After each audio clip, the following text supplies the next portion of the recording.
Hello, I'm Craig McLean and welcome to episode 11 of the MK1 Escort RS2000 Re assembly. At the end of the last video I discussed the closure of Whitehaven Accident Repair, and I'd like to take this opportunity to pay tribute to one of their guys. Now this guy was absolutely pivotal in everything that they did because he had a skill set that not many people have. He was a proper old school fabricator, and his attitude towards that line of work as well was second to none. No job was ever too big for him. When my car here went in, I had a couple of concerns on areas of the car. One being the bonnet. The bonnet was completely rust free, but it was really badly warped, and I was completely expecting to have to buy a new bonnet, and that would have been a big shame because the bonnet was immaculate other than the fact that it was warped. And this certain person spent many hours, straightened it out and made it absolutely perfect as it is now. Another one of the issues was the rear bubbles. Although I spent a lot of time double row spot welding them into the body, they still need blended into the car, and I spent 3 full days trying to blend one bubble in, and I was still so unhappy with it when I finished. I would look at it and think, I've spent a full day on that and it's no better than yesterday. And after one day of this one guy I'm talking about working on the rear bubbles, blend them in, it was absolutely perfect. And I remember saying to him, how on earth do you manage to get that so perfect in such little time? And he said, you know, I've been doing it for many years. I've taught myself different ways and different tricks to make things easier for myself. He was an absolute master craftsman. So the guy I'm talking about is Lee Blacklock. I always knew him as Blackie, and all the lads in the workshop always called him Blackie. A couple of days ago, I got a message to say that he had tragically, suddenly and unexpectedly passed away. And although I didn't know him as well as obviously his work colleagues and many other people, that news really knocked me for six. It completely knocked me for six. I just couldn't believe it. He was such a nice, likeable character, and his attitude was fantastic. Not to mention his skills. His skills were unbelievable. You know, he had the right attitude for restoration. A lot of the lads said the reason why they took on restoration work was due to the fact that they had him there and they had his skill set and his ability to carry out that kind of work. He was a perfectionist. Everything just had to be right.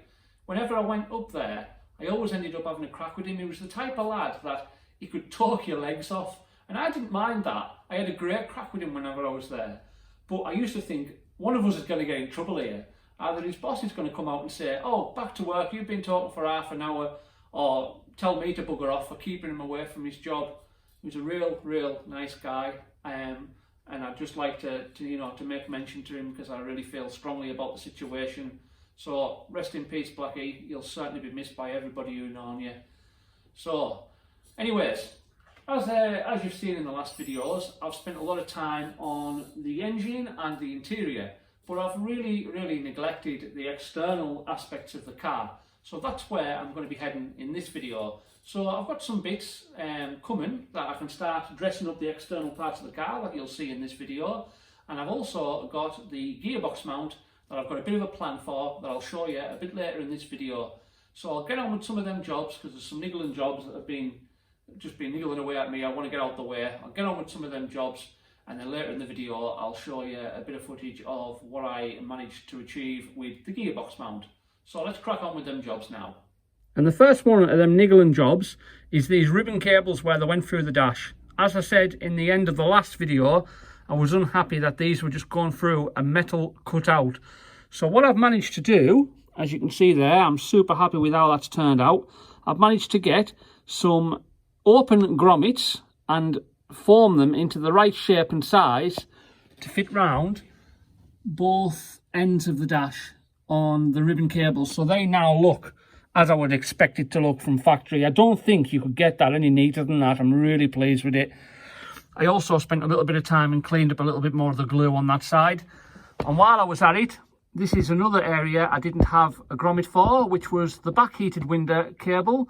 And I've now fitted, you can just see the grommet there, I've fitted to the passenger side rear heated screen cable because that didn't have a grommet either. And I've done the same method as I have with the front screen with the back. So that's two nice little jobs out the way. And the next little job today is I've fitted these two quarter light windows in both front doors. They're the original glass. This one is actually in better condition than the other one. There's some slight pitting in the other glass. I might have to change that at a later date. But they aren't too bad. They've been fitted with new seals from GS Escorts. And the only problem I found is in this corner here, there's the rubber just seems like it needs a little bit more material to overlap on this corner. The fitting nice, it follows the contour well, but there's not quite enough rubber just to come around in that corner. But maybe when I get these bars in down here and the window gets pushed further into that corner, that might just help. So I won't worry about that for now. But while we're on the subject of that, I did mention in the last video about needing these bars. It's a little channel that pop rivets through into the top of the frame, runs all the way down here, down into the door, and slots into that bracket that you can just see if I can get it to focus. You can just see there, that bracket, it goes into there. And that's a channel that runs up there. And then there's another one as well that runs from the end of that channel where it finishes and it goes further down to take the window rubber further down into the door. And they're the only two things I'm really struggling to find. And without them, I just can't build the doors up. I can't put the glass in. I can't put the doors together fully. So please, if you know anyone that's got any, or you've got any knocking about, please leave some comments in the messages. I'd be more than willing to buy them off you if they're in good condition. Like I say, I've been looking for these for a while, and it's something I really would like to get hold of. I keep searching eBay and talking to different people, and I just don't seem to be able to find any anywhere. I think I found one for, I think it was the passenger side door coming from Australia for something like 280 quid. And I thought to myself, no, that's ridiculous. They're basically a bit of metal channel. And I know parts for the classic Fords are expensive, but that's just beyond a joke. So yeah, if you've got any knocking about, please get in touch. I'd really appreciate it if you could let me know where I could possibly get some of them channels. Wow. I'm just so impressed with the way that looks. Just adds a touch of class to the car. And by the time I get the new FORD badges in the centre and the original Escort badge on the other side, that will really start to take shape. I'm really impressed with that. The only thing I did have to do was the pins on these badges are 3.74mm in diameter, and the little plastic inserts that they go into are for around about 2.2mm, something like that. Outside diameter 2.3mm. So obviously the pins were too big to go into the plastic inserts I've got. So I basically drilled out the plastic inserts carefully until they fit the pins on these badges, and then they're lined up with the holes and pushed into the holes really nice. But that is really smart. I do have the other two still to fit on the front wings. I'm going to fit them slightly differently to this, but I'll explain that and my reasons behind why I'm going to fit them slightly differently. Right, we now have the first of our wing badges fitted, and I absolutely love these badges. What a difference they make to the way the car looks. Now, I mentioned just before there that I'm fitting these badges slightly differently. So on the back of these badges, there's one I haven't modified yet, is two pins, and I'll show you exactly how I've fitted these to the wings. So here we are again with the same badge, only on the back.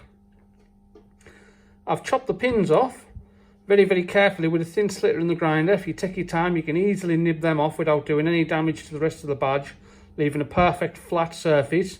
And I've used this stuff. This is basically padded double-sided sticky tape, and we've used it for many years on number plates, and it gets one hell of a hold. When you want to get number plates off in future, it's really difficult because it's such strong stuff. And the beauty of it is, if you imagine if I was to drill two holes into the wings here to mount them badges, I'm then leaving a place for potential corrosion, because up behind the wing is water from your wheels.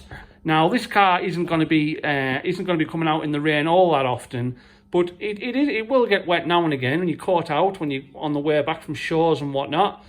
And it wasn't a it wasn't an oversight from my perspective.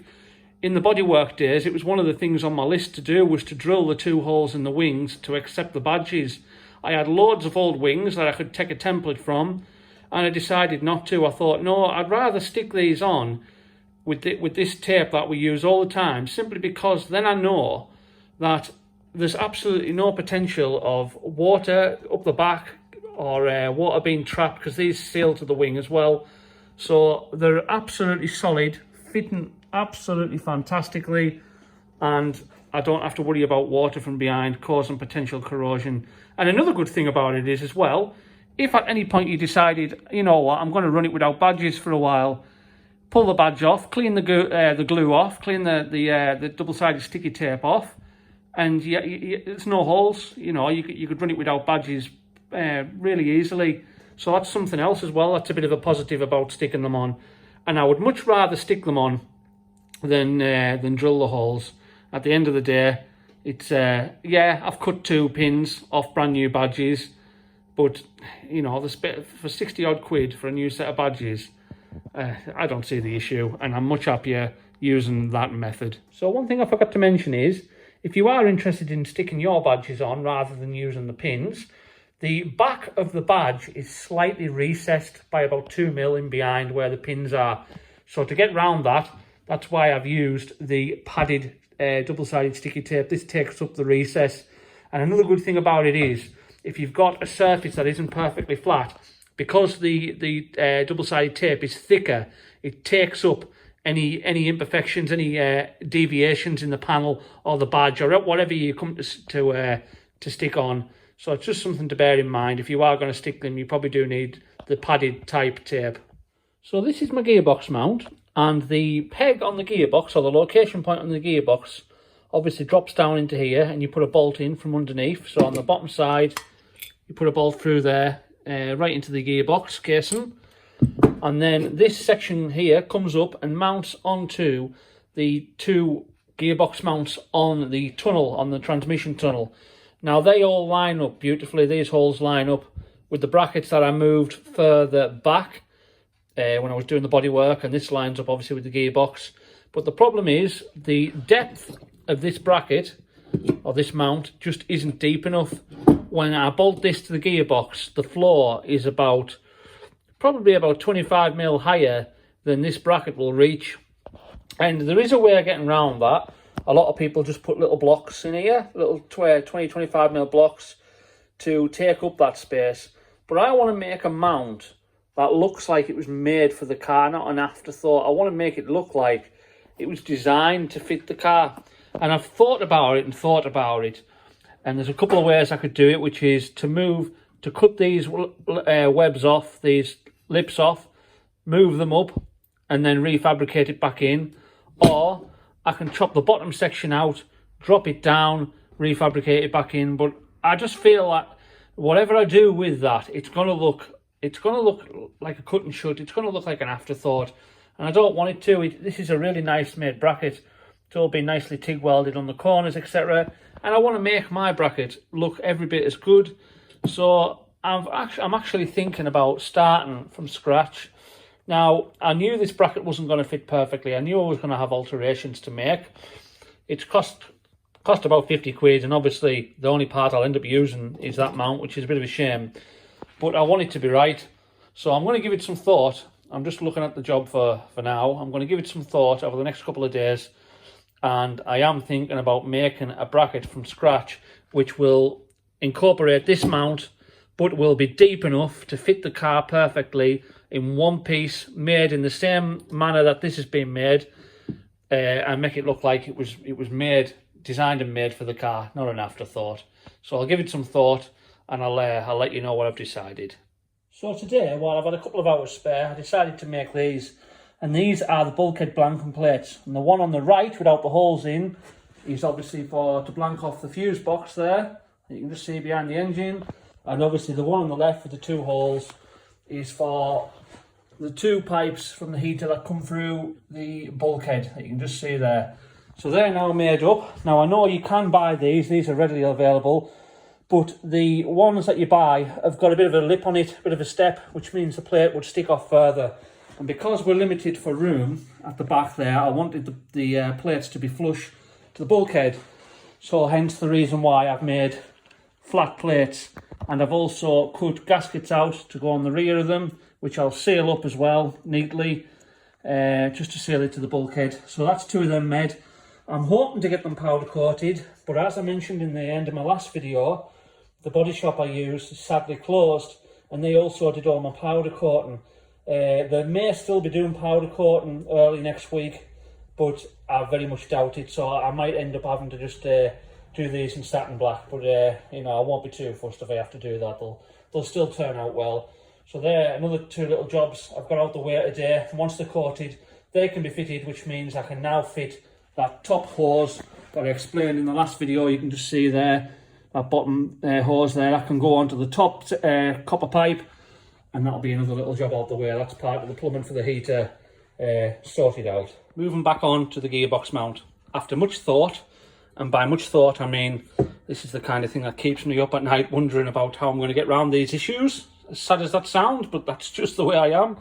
Anyways, I've decided this is too good of a bracket simply to toss to one side and not use at all. So basically what I'm going to do from the start, just to give it a try, I'm going to chop out this bottom plate, this bottom section, offer the bracket up to the car with the bobbin on the rubber mount rather on the gearbox, and see just how further down this bobbin, this bracket mount needs to be in terms to the bracket, and then hopefully refabricate a section that drops down from that bracket and houses it back in as it does here, only it'll be further down. And I'm gonna overlap it, spot weld it back in, and MIG it from the, probably stitch it from the outside in sections, make it look factory, and hopefully make a mount that doesn't look like it was an afterthought. So I'll start by, like I say, cutting that bottom section out, and then we'll take it from there and we'll see just where that leaves us. So before I do any dressing up of any of these welds, because I'm going to dress these back to make a radiused corner, to make it look one piece. I'll probably do the same with the corners. Obviously I'll be leaving them in situ, but that's took exactly 4 hours, and that's now deep enough that when the mount that I showed you just before sits inside here, these 2 flat tabs line up perfectly with the gearbox mount on the floor. But I'm quite pleased with how that's turned out. It's about maybe 30mm deeper than it was. The top section here would have been around about somewhere here, and I've basically took it up, or dropped it down, so that we don't have to put the spacer blocks in here as I said. So I'll dress these welds up here. I'll let you see it when it's all dressed up, and I'll probably show you a little bit of footage of spot welding along here as well. I'm going to use the spot welder because this overlaps the original, and I'll spot weld at maybe in half-inch intervals, something like that, along all the way around. So I'll show you that in a second. And after a quick dress up using various different grades of flapper discs in the grinder, and then finished off with an orbital sander just to get the you know, the nice effect. So I can now give you a bit of a better look at that. So I did expect it to dress up well because it welded really well. It welded beautifully on all the edges, and as you can see on the inside, I'll try and place it down so you can see the edge along here. That's where the original top face would have been.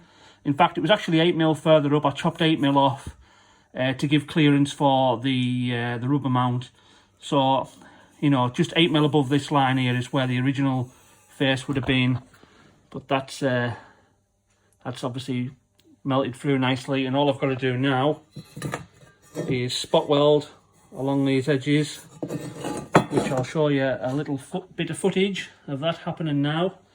And then that is ready to either powder coat or paint. As I mentioned in the end of my last video, the powder coater paint company have closed, unfortunately, so I may have to paint this myself, but we'll see. And just to show you the rubber mount as was mounted inside previously, drops in nicely. There's only a couple of mil gap either side, maybe only a mil actually. Lines up beautifully with the holes in the bottom, and that now fits the car perfectly. So like I say, I'll show you me spot welding right around that lip, and then I'll show you how it fits the car. I'll show you it fitted into the car But yeah, I'm really pleased with that. So, spot welding. A couple of things to remember. Always make sure your probes are nice and clean, the tips in between. There are different probes available for these. We've got quite a lot for this machine, for like long reach if you need to reach far into a panel, or there's like special tools for doing around your wheel arch lip where you can't get in behind. They are quite expensive, all the different probes. They start to build up in cost. This one has a digital display, so basically it'll either do a pulsing or it'll do a flat spot, so you'll hear it making the pulsing sound because I've got it on pulse. And then it gives you the thicknesses: 0.6 plus 0.6, 0.8, 0.8, 1 plus 1, 1.2 plus 1.2, 1.5 plus 1.5, or 2 plus 2, and that refers to millimetres, and that's the millimetres of the two pieces of steel you're spotting together. And I am spotting two sections of 2mm together, so I've got it on 2mm, I've got it on 2mm plus 2mm, pulsing, and I can probably go slightly higher. The setting on the end here is how long it spots for, so obviously the higher up, the longer it'll apply that the current through the electrodes. So I'll show you a couple of the spot welds being done, and then I'll show you, you know, exactly how it looks and how it leaves such a professional finish in the end. You'll have to mind the mess. I'm an absolute scruffy bugger when I'm working, unfortunately, and I've got the Escort right behind me in the way, so I'm just going to have to try my best to show you. So basically, one probe goes in behind, one probe goes on top.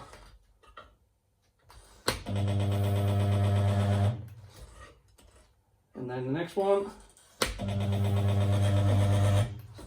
And the next one.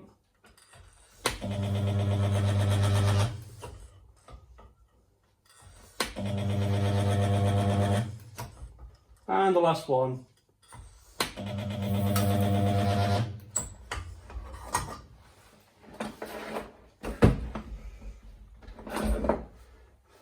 Now I'll just show you a close-up of exactly how that looks. And there we have it. That's one side spot welded along, and I'm just going to do that on each side. As you can see, I've marked them up so that I get them evenly spaced, and I'll do the same along the other side, and then I know that we've got a really strong joint there. But I'm sure you'll agree that looks absolutely spot on. It looks factory, and that's exactly what we're aiming for. And there's a close-up of it spot welded after I've just run the orbital sander over it again, just to take away them heat marks. And you can see the dimples really, the spots really stand out now. So the only, probably the only downside with spot welders, or with these kind of spot welders, are they're very heavy. After you've been using them for a while, it becomes a bit of a nightmare. I remember doing the bubble arches on the Escort, where I double row spot welded all the way around, and after using this for half an hour or so, my back was absolutely broke. So the ones in the body shops that they use in the body shops and in industry, the probes here are separate, and all the gubbins, all the, you know, the transformer and the weighty parts separate. So the prongs that you're using are lightweight, and all the heavy section is separate. But you know, for domestic use, this is, you know, this is what we would use. This just runs off a 16 amp plug, and that's a close up of the display I was just talking about before. Like you say, you've got your flat line, your pulse, your different thicknesses that you can just see there, and the time, and that's basically all you do. You set that up. It's always maybe worth doing a bit of a test run first on some scrap bits if you're not confident with it, just to make sure you get the nice, you know, the desired effect, because sometimes if you have it on the wrong setting, it can blow holes in the steel, etc., in the same way a MIG welder would. So that's that finished. I'll show you it now, fitted to the car. And there it is, fitted to the car. I have only put 2 bolts in, because I'm not planning on leaving it on, obviously. I need to take it back off for either powder coat or paint. But you get the basic idea. The mount back up to the existing mounts on the transmission tunnel. These are the original transmission tunnel mounts that were mounted further forward, and when I was doing the bodywork, I moved them back to accommodate the Type 9. And that's the bracket, obviously, I've made today, fitted. Centre bolt in at the bottom there, up into the gearbox, and I'm really pleased with that. To me, that looks quite a lot better than simply putting steel blocks or aluminium blocks in between the bracket and the mount to space this bracket down. So just spending a little bit of time today modifying that mount so that it looks like it does. I think it's been a day well spent doing that, because you know, I'm going to be happy with that now going forward, whereas I would have probably always regretted not doing what I've done today. So there's another little job out the way, and hopefully I can get that powder coated. If not, I'll have to paint it myself. Well, I've been very lucky. I've managed to catch Duncan before he stops the powder coating, and managed to get these three items done. And I'm so impressed with how this gearbox mount turned out. I really am. That to me looks like something that I bought rather than something I've made. And as soon as I seen it today when I picked it up from powder coat, I was like, wow, brilliant, absolutely brilliant. It's turned out even better than I expected. So I'll get that fitted to the car, and the two brackets, I'll show you a little bit of footage of them finally fitted to the car. But yeah, really pleased with that.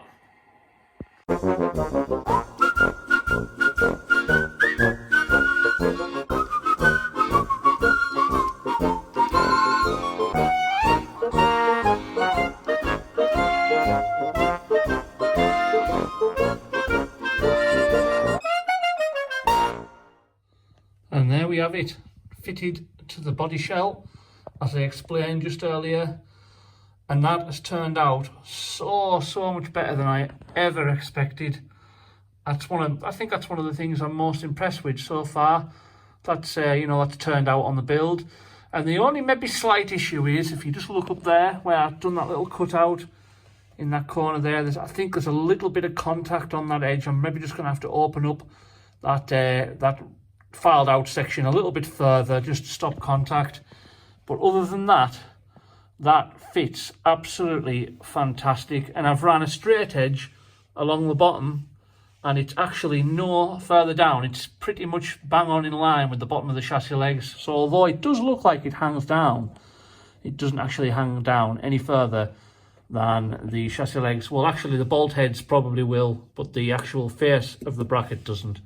So another little job out the way, and another job completed really well, and I'm certainly happy with that. Something else that it's absolutely vital that I remember is that it came with no oil in. I know it's got no oil in, and I must remember to put the correct gear oil in that gearbox before I run this car.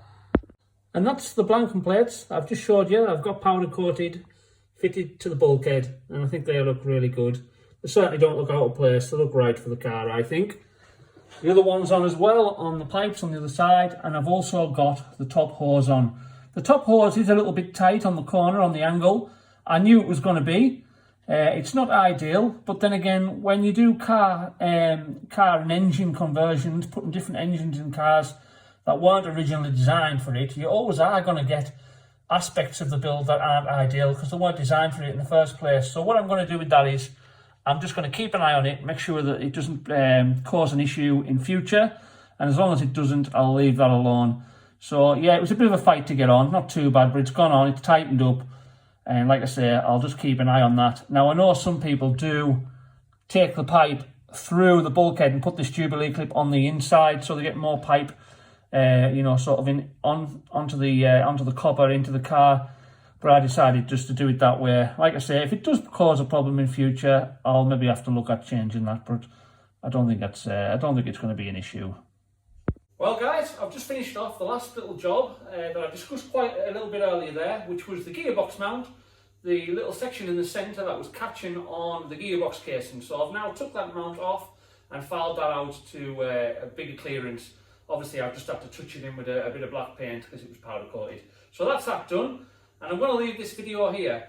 I would just like to say thank you very much to every single one of you for all your views, all your comments. I've had some amazing comments, and just the other day there, I hit 2,000 subscribers, which was absolutely phenomenal. Because I started off this, the YouTube videos just to see how it went, and I expected to maybe get a couple of videos in and think, no, this is a complete failure. But it took off, and I've enjoyed doing it. And the only reason I've carried on is down to you guys and all your fantastic comments. I really do appreciate them. You'll probably find this will be the last video before Christmas, because Christmas is one of them times where I tend to down tools. It's probably the only time in the year where I just switch off and have a bit of a chill out. But there'll certainly be more videos coming in the new year, because I've got a lot of stuff planned in the new year. Probably a lot of the bits I'll be getting for Christmas will be the next video, a lot of the badges and whatever else comes. So like I say, thank you very much for all your views. I really appreciate it. And I'll see you very shortly in the new year. I hope every single one of you have an absolute fantastic Christmas, because we've had a bit of a terrible year. I think everybody deserves a fantastic Christmas. So Merry Christmas to you all. I'll see you very shortly, and thanks very much for watching.